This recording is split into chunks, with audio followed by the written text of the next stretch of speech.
Hello friends, మనం గాజువాకలో గణపతి విగ్రహం చూడడానికి వెళ్తున్నాము.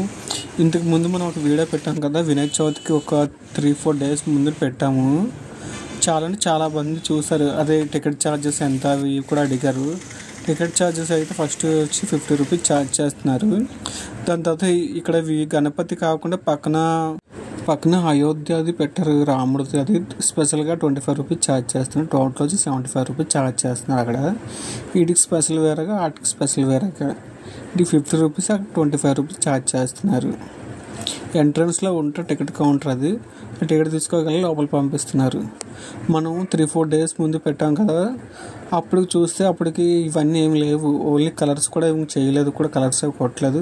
కాకపోతే అంత తక్కువ టైంలో ఫినిష్ చేస్తారు లేదా అని నాకు ఒక చిన్న టెన్షన్గా అనిపించింది. కానీ కాకపోతే చేశారు, చాలా పర్ఫెక్ట్గా చేశారు. లాస్ట్లో మీకు ఒక ఫ్లెక్సీ చూపిస్తాను చూడండి, ఆ ఆకారంలో ఉంటుందేమో అని నేను అనుకున్నాను. కాకపోతే ఇది కూడా చూడడానికి చాలా బాగా చేశారు. ఫినిషింగ్ అది కూడా చూస్తున్నారా మీరు? చాలా తక్కువ టైంలో అలా చేయడం అని చాలా గ్రేట్ కదా. అది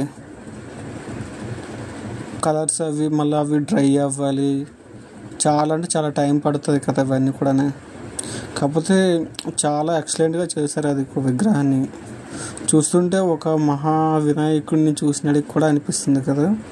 చూస్తున్నారు మళ్ళీ మీకు స్పెషల్గా చేయలేవి అంత ఫినిషింగ్గా కరెక్ట్గా చేశారు లేదా అని ఒకసారి మీకు అంటే తక్కువ టైంలో కదా అని చెప్పేసి చూపిస్తున్నా. అవి చాలా గ్రేట్ కదా, తక్కువ టైంలో అంత కరెక్ట్గా అంత పర్ఫెక్ట్గా ఫినిషింగ్ అవ్వడం అంటే చాలా గ్రేట్ కదా. అది డెఫినెట్గా వీడియో నచ్చుంటే లైక్ చేయండి, షేర్ చేయండి. మీకు లాస్ట్లో ఒక ఫ్లెక్సీ చూపిస్తుంది, ఆ రూపంలో ఉంటారేమో, ఆ కలర్స్లో ఉంటారేమో అని అనుకున్నాను. కానీ చూడడానికి చాలా బాగా చేశారు. దాన్ని చూస్తున్నారు కింద గణపతి అది ఎలాగ అవన్నీ కూడా ఈ టైప్లో వస్తాయేమో